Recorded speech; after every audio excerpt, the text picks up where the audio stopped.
From worst to best, here we go.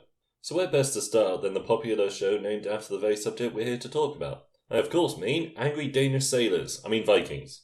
The series follows Ragnar Lothbrok as he begins the Viking Age that brought terror and destruction to the coast of Britain and later most of Europe. Putting aside historical inaccuracies, I'm going to come out and say I never bothered watching after the first season, and for one simple reason. There are no likeable characters at all. The Vikings are all bloodthirsty assholes, the Christians are utter morons, and the priest guy is dull as dishwater. He gets captured with some other priests at Linda's farm and ends up as a slave for Ragnar himself. Considering all the other captors died, you would think he would react with fear or hatred for these godless savages, not casually eating with them, and certainly not making small talk with them. Clearly, the only reason why he's there and gets most screen time is because they needed someone the other characters can give exposition to. Back to the Vikings, they really are just bloodthirsty brutes who only enjoy slaughtering and stealing. Sure, this is pretty much what the Norsemen who went Viking did, but I never once rooted for any of them. You think then that the Northumbrians would be the ones who you have sympathy for, except not at all. When they do such stupid things like pray to God the moment a night attack is happening, or believe the Vikings are demons, or attack the Vikings without a plan or strategy when they've all gathered in one spot waiting for their payment. Then there's the King of Northumbria, who is quite simply a massive tyrant, who throws his own people into a pit of snakes. Goodness knows how his court nobles feel about the King's personal pit of death, or how he even keeps the snake alive in a cold hole in the ground. Especially when they're crushed by the occasional adult thrown in. Does he have to keep getting a shipment of venomous snakes brought in every now and then? And if so, is there a snake farmer somewhere? I'm on a story about Fred Ferns, the fearless viper farmer, ferociously fending off foul fiends for fortuitous fame. Unfortunately, the main character isn't Fred Ferns, but this Burke, who has all the charisma and charm of a mannequin. Not only is his emotional range a mix of condescending or bitter calm, and not only does he not have any internal conflicts or drives, he simply does not make a mistake at all. Everything from coming up with a strategy to sail west, to learning from the priest, to how he survives the old anger and how he negotiates with Northumbrians. There are many important elements when writing a character. I would say the most important is not their strengths, but their weaknesses. The internal struggle for a character to handle or overcome draws the viewer in.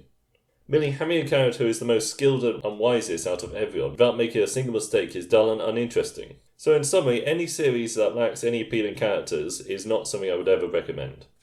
So unlike showing the start of the Viking Age, this one delves in the midst of it, specifically the conquest of the three kingdoms of England by their great heathen army and their invasion of the last kingdom. Interestingly, the writers of this show decided to have the main character be the son of a Northumbrian lord who is captured by the Vikings after his father is killed in battle. Uhtred is raised as a Viking Dane until his Viking family are killed and he is forced to flee.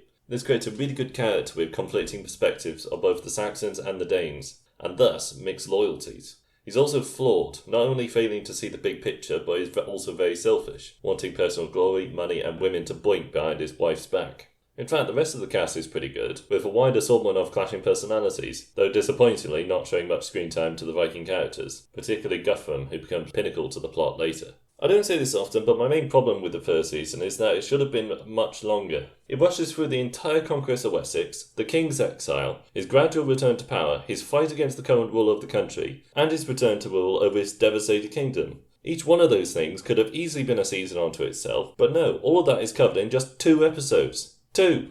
It'd be like if The Lord of the Rings had condensed everything in Return of the King into just 10 minutes, replacing everything with just snippets of battles and scenes. It's unbelievably disappointing because the show basically brushed up everything it was leading up to.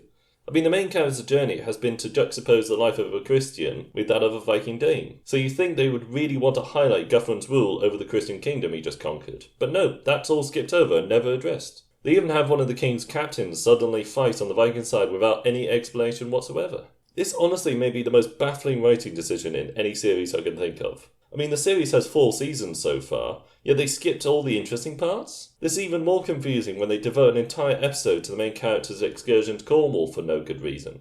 It just leaves me wondering if the writers were suddenly told they weren't getting a sequel halfway through the first season, so had to wrap everything up as quickly as possible and throw out a generic hero rising into the sunset ending, just in case they got another.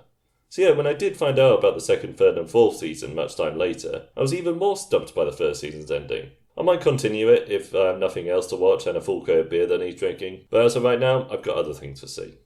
Jumping forward to near the end of the Viking Age is Vinland Saga, an epic anime series, half a revenge plot and half a king's rise to power. Of all the series and films about Vikings I've seen, this has to incorporate the sheer brutality of the time period more so than any other. The sheer tragedies and horror of the Viking, Saxon and mercenary raids is perfectly captured throughout the series, not pulling any punches when it comes to their atrocities. Also, I really like that the Vikings and Saxons wear chainmail rather than thin leather or cloth shirts. Though I can't say it's historically accurate when someone yeets an axe across an entire battlefield, skewering several men at once. Spoilers from here on out, so skip here if you're interested. It starts off in a peaceful Icelandic village governed by Thors, a strong, kind-hearted former warrior who deserted in battle. He and several others are suddenly called away to fight for his former king, but is actually called away to be killed for his desertion. They're ambushed by a band of mercenaries led by Askeladd. After losing a duel with Thors, he sees the doubt in his men, and so orders his archers to kill Thors. Distraught by this, Thorfinn seeks to duel Askeladd and avenge his father, but must get stronger in order to fight the mercenary leader to accept his duel.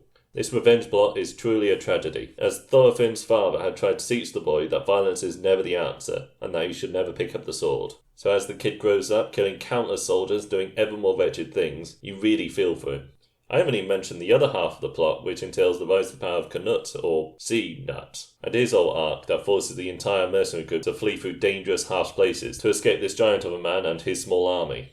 All the characters are great. Without question, my favourite has to be Askeladd. This mercenary leader is cunning, cruel and disloyal to anyone and everyone, but he's also witty, charismatic and has his own sense of honour to him.